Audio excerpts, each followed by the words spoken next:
Hello students, कैसे हैं आप सब लोग। उम्मीद करती हूँ सब अच्छे होंगे और स्वस्थ होंगे। मैं Meena Rana ICT virtual class में आपका स्वागत करती हूँ। स्टूडेंट्स, हम पढ़ रहे हैं क्लास 10 की हिंदी। यहाँ हम प्रीवियस लेक्चर में क्षितिज भाग 2 से सूरदास के पद पढ़ रहे थे। ये जो पद हैं ये सूर सागर के भ्रमर गीत से लिए गए हैं और गोपियों और उद्धव के बीच का संवाद चल रहा था। प्रीवियस लेक्चर में आपने एक पद और उसके प्रश्न उत्तर पढ़े हैं। इस पद को हम एक बार क्विक रिवाइज करेंगे और फिर आगे दूसरे पद पर आएंगे। तो प्रीवियस लेक्चर में बच्चों आपने सूरदास का पहला पद पढ़ा। इस पद में सूरदास जी कह रहे हैं कि जब उद्धव गोपियों को योग साधना का संदेश देने आए, उस समय योग साधना के संदेश को सुन करके गोपियां उद्धव पर व्यंग बाण कसती हैं और उसी समय एक भौरा वहां आ जाता है। उस भौरे के माध्यम से यहाँ और इसी से जो है आपका भ्रमर गीत शुरू होता है। इस भौरे के माध्यम से गोपियां उद्धव जी को अनेक प्रकार की बातें कहते हैं। क्या बातें कहा उन्होंने? उन्होंने पहले पद में कहा, उद्धव तुम हो अति बड़भागी, अपरस रहत स्नेह तगाते, नाहिन मन अनुरागी, पुरैन पात रहत जल भीतर, तय नहीं तगा। अच्छा, अपरस रहत स्नेह तगाते, नाहिन मन अनुरागी, पुरैन पात रहत जल भीतर, तारस देह न दागी। आगे कहते हैं, ज्यों जल माह तेल की गागरी, बूंद न ताको लागी, प्रीति नदी में पाँव न बोर्यों, दृष्टि न रूप परागी, सूरदास अबला हम भोरी, गुर चाटी जो पागी। गोपियों ने उद्धव से कहा, हे उद्धव, आप बड़े भाग्यशाली हो, आप बड़े खुश नसीब हो जो आप अपरस रहत स्नेह तगाते, आप जो अछूते रहे हो स्नेह से, प्रेम के धागे के से जो है आप अभी तक अछूते रहे हो, ना ही न मन अनुरागी, और ना ही आपका मन जो है इस प्रेम रूपी धागे में जो है अनुरक्त हुआ है। पूरे न पात रहत जल भीतर, यहाँ उद्धव को की तुलना की है किससे? जो जल के भीतर कमल का जो पत्ता रहता है उससे। कहते हैं पूरे न पात जल जल भीतर रहत जल भीतर, जिस प्रकार से कमल का पत्ता पानी में रहकर भी उससे अछूता रहता है, तारस देह न दागी, उसे वो दाग नहीं लगा सकता है। ज्यों जल माह तेल की गागरी, जैसे तेल की गागर को आप पानी में डाल दो, बूंद न ताको लागी, उस पर बूंद भी नहीं लगती है। किसी गागरी पर आप जो है तेल का लेप लगा दें तो उस पर जो है तेल की एक बूंद भी उस पर नहीं लगती है। कहते हैं, हे उद्धव, प्रेम सागर भगवान श्री कृष्ण के साथ रहकर भी, प्रेम की नदी में रहकर भी, प्रीति नदी में पाँव न बोरियो, प्रीति की नदी के साथ अर्थात भगवान श्री कृष्ण के साथ रहकर भी आपका जो पाँव है, आपने वो पाँव जो है प्रेम की नदी में नहीं डुबोया है। दृष्टि न रूप पर आगे, और ना ही आपकी दृष्टि जो है इस प्रेम सागर के पर पड़ी है। सूरदास अबला हम भोरी, गुर चाटी जो पागी। यहाँ गोपियां अपने आप को अबलाएं कह रही हैं कि हम तो अबलाएं क्या करें, हम उन चींटियों के समान हैं जो गुड़ की तरफ खींची जाती है। ठीक है, अर्थात अब जो है वो कृष्ण को ही सर्वस्व मानती हैं, कृष्ण से ही वो जो है प्रेम करती हैं। इसके अलावा अब दूसरा पद हमने प्रश्न भी किए थे इस पद पर। आगे के पद में गोपियां क्या कह रही हैं? कहती हैं, मन की मन ही माझ रही, कहिए जाए कौन पे उधो, नहीं परत कही अवधि आधार, आस आवन की तन मन विथा सही, अब इन जोग संदेशनि सुनि सुनि, बिरहिनी विरह सही, चाहती हुती गुहार जितहिते, उत ते धार बही, सूरदास अब धीर धरियो क्यों, मर जादा न लही। सूरदास अब धीर धरिय धरी ही क्यों, मर जादा न लही। चलिएगा, इन पंक्तियों को आप लिखेंगे पहले कि मन की मन ही मांझ रही, कहिए जाए कौन पे ऊधो, ना ही परत कही अवधि आधार आस आवन की, तन मन बिथा सही। अब इन जोग संदेशनि सुनि सुनि, बिरहिनि बिरह सही। अब इन जोग संदेशनि सुनि सुनि, बिरहनि बिरह दही। चाहती हुती गुहार जितहि तै, उत ते धार बही। सूरदास अब धीर धरई क्यों, मर ज्यादा न लही। चलिएगा, पंक्तियों को जल्दी से लिखेंगे और फिर शब्दार्थ लिखेंगे। चलिए चलिए बच्चों, अब लिखिएगा, मांझ मन की मन ही माझ रही। माझ रही अंदर ही, मन की बात हमारे मन में ही रह गई, गोपियां कह रही हैं। कहिए जाए कौन पे उद्धव, किस पर कहा जाए, जाकर किसको कहें। हे उद्धव जी, हमारे मन की बात तो मन में ही रह गई, हम जाकर कहिए जाए कौन पे उद्धव, किस पर जाकर के हम अपने मन की बात कहें। ना ही परत कही, ना ही परत कही, हम इसे जो है ना ही कहें तो बढ़िया।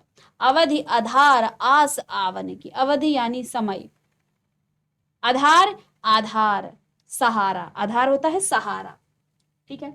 आस यानी कि आशा, किसी कार्य या बात के पूर्ण हो जाने की उम्मीद, इच्छा, विश्वास, उम्मीद, संभावना, ये सभी इसके अर्थ हैं। लेकिन यहाँ इस पद में आस का अर्थ है उम्मीद। हमें आशा थी कि कृष्ण आएंगे। वास्तव में कृष्ण मथुरा चले गए हैं और गोपियां कृष्ण का इंतजार कर रही हैं। इधर कृष्ण ने अपने मित्र, अपने सखा उद्धव को भेजा कि वो योग साधना करें, वे कृष्ण को भूल जाएं। तो अब गोपियां कहती हैं कि हे उद्धव, हमारे मन की बात तो मन में ही रह गई, किस पर जाकर हम कहें। अब हम किसी के पास ये बात कह भी नहीं सकते हैं। अवधि आधार आस आवन की, हमें तो आशा थी कि कृष्ण आएंगे, तन मन बिथा सही। तो आवन की, आने की, विथा यानी व्यथा, मानसिक और शारीरिक, तन मन, पीड़ा, चिंता, कष्ट, क्लेश, ये सभी इसी के क्या है, समानार्थी शब्द है। जोग संदेश यानी जोग के संदेशों को, विरहिनी वियोग में जीने वाली, विरह दही विरह की आग में जल रही है। उती यानी थी,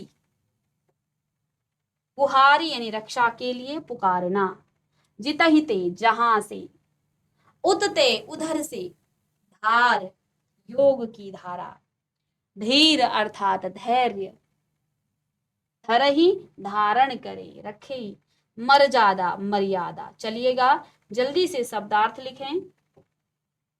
तो शब्दार्थ आपने लिख लिया तो फिर आप इसकी व्याख्या और के अर्थ को बहुत जल्दी आप कर लेंगे। तो यहाँ पर पहला अर्थ है मांझ यानी अंदर ही, जाए यानी जाकर, अवधि यानी समय, आधार, आधार यानी आधार, सहारा, नींव, यहाँ पर सहारा ही होगा। आस आशा, उम्मीद, विश्वास, संभावना, ठीक है। आवन की अर्थात आने की, विथा, विथा का अर्थ है व्यथा, मानसिक या शारीरिक क्लेश या पीड़ा या वेदना, चिंता, कष्ट। योग संदेशनी, योग के संदेशों को, योग के संदेशों को, विरहिनी वियोग में जीने वाली, विरहनी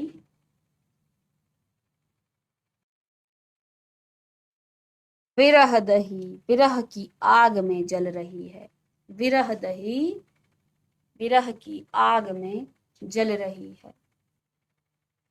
कौन जल रही है विरह की आग में, गोपियां, हुती यानी थी, गुहारी अर्थात रक्षा के लिए, कारना, जितहिते यानी जहां से, जितहिते अर्थात जहां से, उतते अधर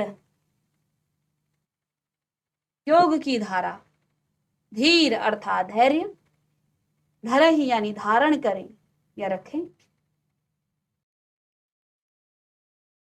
करिएगा, मर्यादा यानी मर्यादा, मर्यादा यानी कि मर्यादा। चलिए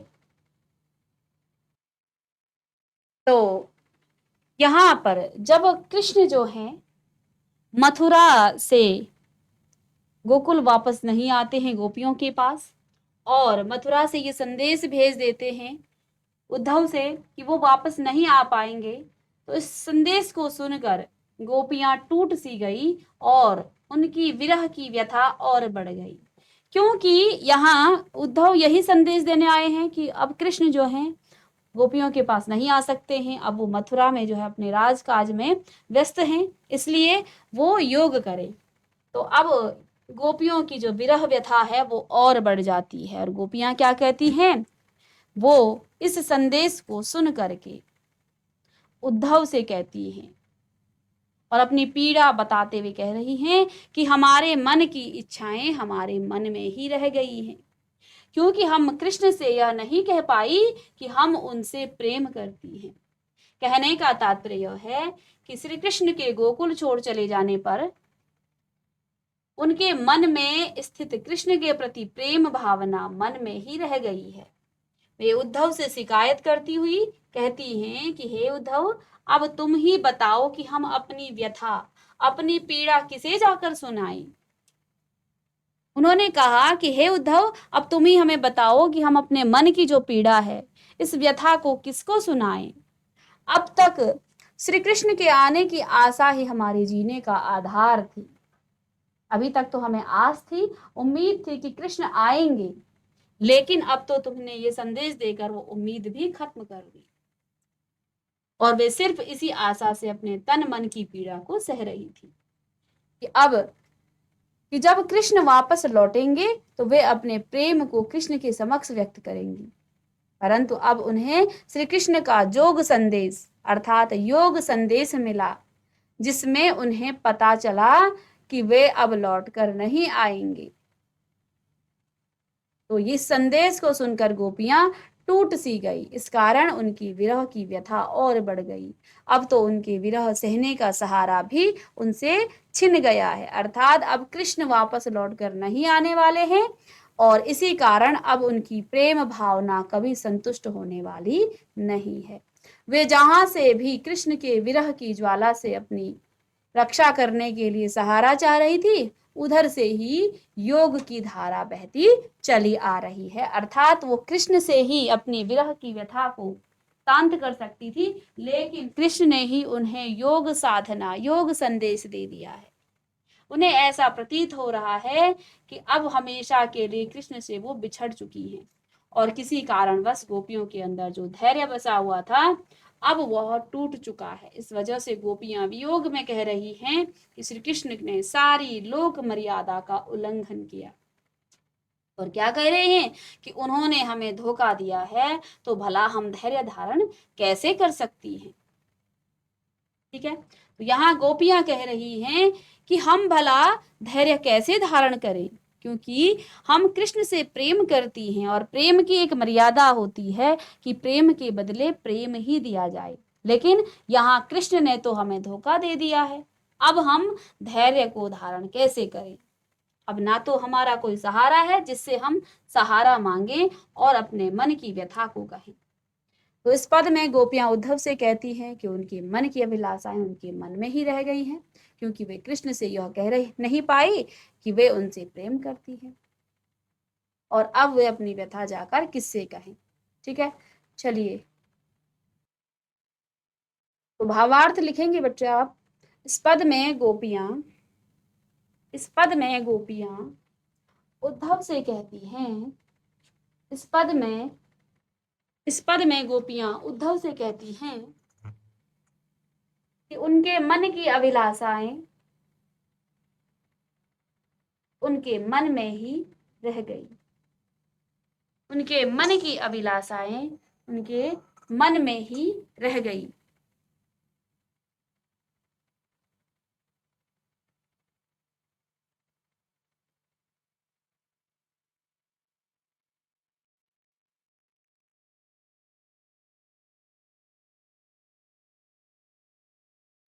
यहाँ गोपियां उद्धव से कहती हैं, मन की मन ही मांझ रही, कहिए जाए कौन पे उधो, ना ही परत कही। क्योंकि वे कृष्ण से ये कहना चाहती थी कि वो उनसे प्रेम करती हैं, लेकिन उनकी मान की बात जो है मन में ही रह गई और कृष्ण मथुरा चले गए। अब वे अपनी यह व्यथा किसे जाकर कहें, क्योंकि श्री कृष्ण के आने की जो आशा के आधार पर उन्होंने अपने तन मन के दुखों को सहन किया था। अभी तक तो उनको आशा थी, इसलिए वो अपनी व्यथा को सह रही थी। उनको आस थी कि कृष्ण आएंगे। क्या कह रहे, कहिए जाए कौन पे उधो, किस पर जाकर हम ये अपने मन की बात कहें। ठीक है, क्योंकि उनको आशा थी कि कृष्ण आएंगे, लेकिन कृष्ण ने जो है ये संदेश सुनकर उनके मन की व्यथा जो है और भी ज्यादा उग्र हो गई। अब उनके द्वारा भेजे गए योग संदेश अर्थात योग के संदेश को सुनकर क्या कहते, जा अवधि आधार आस आवन की, हमें तो कृष्ण के आने की आस थी, तन मन विधा सही, और इस आस में ही हम अपने तन और मन की दुखों को, इस व्यथा को सहन कर रही थी। अब इन योग संदेश नहीं सुनी सुनी, अब जो इन्होंने हमें योग संदेश दिया है, भेजा है, उसे सुनकर वे विरह की ज्वाला में जल रही हैं। अब इन जोग संदेश सुनी सुनी विरहिनी विरह तही, हम जो है विरह की अग्नि में और भी जल रही हैं। और कहती हैं चाहती हुती गुहार जितहित, यहाँ गोपियां कहती हैं हम चाह रही हैं कि हम अपनी मन की व्यथा को सुनाने के लिए किसी को जो है, किसी की गुहार करें, किसी को जो है पुकारें। ठीक है, और वो चाहती हैं कि कृष्ण ने ही सभी मर्यादाओं का त्याग कर दिया। हम चाहती हैं कि हम क्या करें, चाहती हुती गुहार जितहिते उतते धार बही, तो हम चाहते हैं कि हम कृष्ण को पुकारें, लेकिन कृष्ण ने ही वहां से योग संदेश भेजकर हमारी जो विरह वेदना है उसको बढ़ा दिया है। सूरदास अब धीर धरही, क्यों मर ज्यादा न लही। अब यहाँ पर गोपियां कहती हैं कि हे उद्धव, अब जब कृष्ण ने ही सभी मर्यादाओं का त्याग कर दिया है तो भला वे धैर्य धारण कैसे कर सकती है। कहने का तात्पर्य यह है कि गोपियां श्री कृष्ण के मोह में इतनी बंध चुकी हैं कि अब वे श्री कृष्ण से दूर रहकर जीवन जीना असंभव मानती हैं। चलिए, तो यहाँ पर हम इसके पदों को पढ़कर किस प्रकार से आप जो है अर्थ लिखेंगे, तो आइए यहाँ पर हम पंक्तियों के साथ। तो गोपियां कहती हैं मन की मन ही माज रही, हमारे मन की बात हमारे मन में ही रह गई। कहिए जाए कौन पे उद्धव, हे उद्धव हम अपने मन की बात किसे जाकर कहें, कहिए जाए कौन पे उद्धव नहीं परत कही, हम इसे कहीं भी नहीं कह सकते हैं, क्योंकि जब हमें दुख होता है, जब हम दुख की वेदना में रहते हैं, तब हम अपने ईश्वर को बुलाते हैं, अपने ईश्वर को पुकारते हैं, उसकी गुहार करते हैं। लेकिन यहाँ तो हमारा ईश्वर, हमारा प्रेमी ही हमारे इस दुख का कारण है। क्या कहा, कहिए जाए कौन पे उधो नहीं परत कहीं, हम कहीं भी इसे नहीं कह सकती हैं। अवधि आधार आस आवन की तन मन विथा सही, अभी तक का जो समय है वो कृष्ण के आने की आस में, हमने कृष्ण के आने की आस को आधार बना लिया था। कहिए आधार आस आवन की, हमें आस थी, हमें आधार था, हमें जो है क्या थी, उम्मीद थी कि कृष्ण आएंगे, इसलिए हम अपने तन और मन की व्यथा को सह रही थी। आगे, अब इन जोग संदेश सुन, अब इस जोग संदेश को, योग संदेश को सुन सुन करके क्या हो गया है, विरहिनी विरह दही, जो विरहिनी है उसकी जो ज्वाला है और दहक उठी है। चाहती हुती गुहार जितहिते, हम भी चाहती हैं कि हम किसी को गुहार लगाएं, किसी का पुकार करें, अपने ईश्वर को पुकारें, अपने प्रेमी, लेकिन जिसने इस व्यथा को शांत करनी है उसी ने जो है उतते धार बही, वहीं से तो वही ये इस विरह की धार बही है, क्योंकि जब तुमने ये योग संदेश दिया है उससे हमारे मन की व्यथा और उग्र हो चुकी है, और हम जो है और ज्यादा विरह की वेदना में क्या हो रही है, तड़प रही हैं। चाहती हुती गुहार जित हित उतते धार बही। हम चाहते हैं कि हम कृष्ण को पुकारें, लेकिन ये जो विरहिणी की जो विरह की जो व्यथा है, ये वहीं से तो ये धार बह रही है। सूरदास अब धीर धराई क्यों मर ज्यादा न लही। सूरदास जी कह रहे हैं कि गोपियां उद्धव से कहती हैं कि हे उद्धव, हम कैसी जो है धैर्य धरे, क्योंकि कृष्ण ने तो सारी मर्यादाएं भंग कर दी हैं, क्योंकि हम कृष्ण से प्रेम करती हैं और कृष्ण ने ही जो है हमें प्रेम के बदले, प्रेम नहीं बल्कि एक योग संदेश भिजवा करके हमारे विरह की वेदना को और तेज कर दिया है। हम जो है अब किसी से गुहार भी नहीं कर सकती हैं। ठीक है, चलिए अब इस पद से आधारित कुछ प्रश्न हैं, उनको हम कर लेते हैं, फिर हम नेक्स्ट पद को करेंगे। तो यहाँ हम साथ साथ में प्रश्न भी कर रहे हैं। तो चलिए, तो आपने भावार्थ लिखा। तो जब कृष्ण मथुरा वापस नहीं आते हैं, प्रश्न यहाँ पर क्या है कि प्रस्तुत पद में कवि ने किसका वर्णन किया है, किसके बारे में यहाँ पर बात हो रही है। तो जब कृष्ण मथुरा वापस नहीं आते हैं और उद्धव के द्वारा मथुरा यह संदेश भेजा देते हैं कि वह वापस नहीं आ पाएंगे, तो इस संदेश को सुनकर गोपियां टूट सी जाती है और उनकी विरह की व्यथा और बढ़ जाती है। इसका वर्णन कवि ने इस पद में किया है और अपनी व्यथा को वो कहती है। चलिए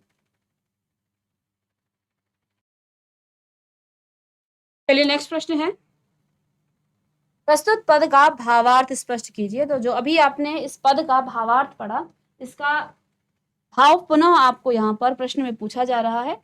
तो इस पद में गोपियां उद्धव से कह रही हैं कि उनकी जो बात, मन की जो अभिलाषाएं हैं, मन की जो बात है वो मन में ही रह गई है।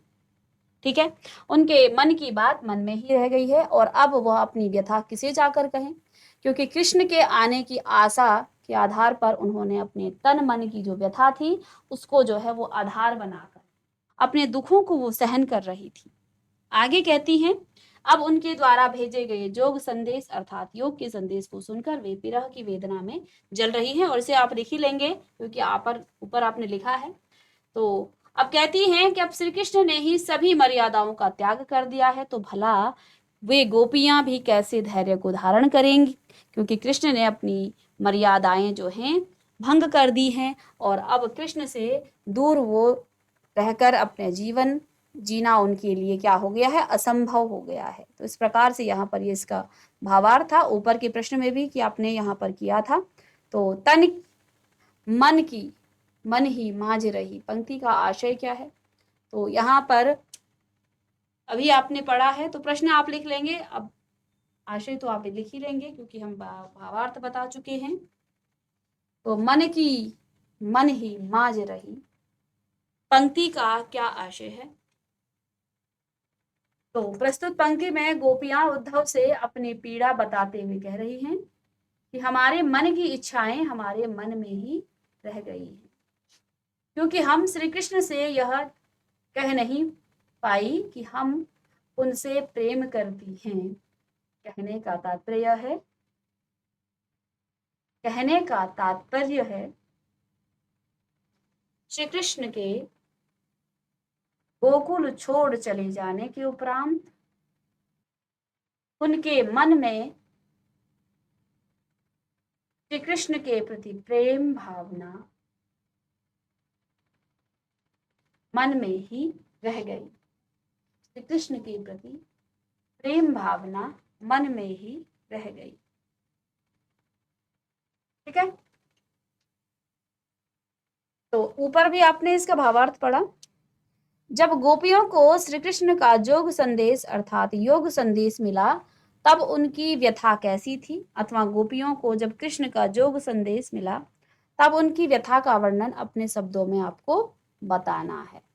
ठीक है, तो कृष्ण का इंतजार कर रही थी गोपियां, इधर कृष्ण ने उद्धव को भेज दिया योग संदेश लेकर के। इससे गोपियों के मन की व्यथा जो है, जो विरह व्यथा थी, वो और भी ज्यादा बढ़ गई। वो जो है कृष्ण के आने की आस में थी और इसी उम्मीद में जो है वो जी रही थी और इधर इस संदेश को सुन करके वो जो है और व्यथित हो गई। तो जब गोपियों को श्री कृष्ण का जोग संदेश अर्थात योग संदेश मिला तो उनसे जिससे उन्हें पता चला कि वे अब लौटकर नहीं आएंगे।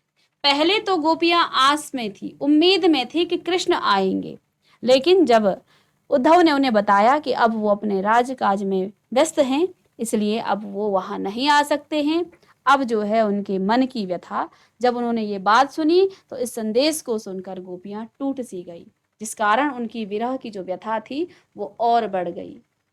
और अब तो उनके विरह सहने का सहारा भी उनसे छिन गया था, क्योंकि अभी तो तक उन्हें उम्मीद थी, आस थी कि कृष्ण आएंगे, लेकिन अब वो उम्मीद भी उनसे छिन गई थी।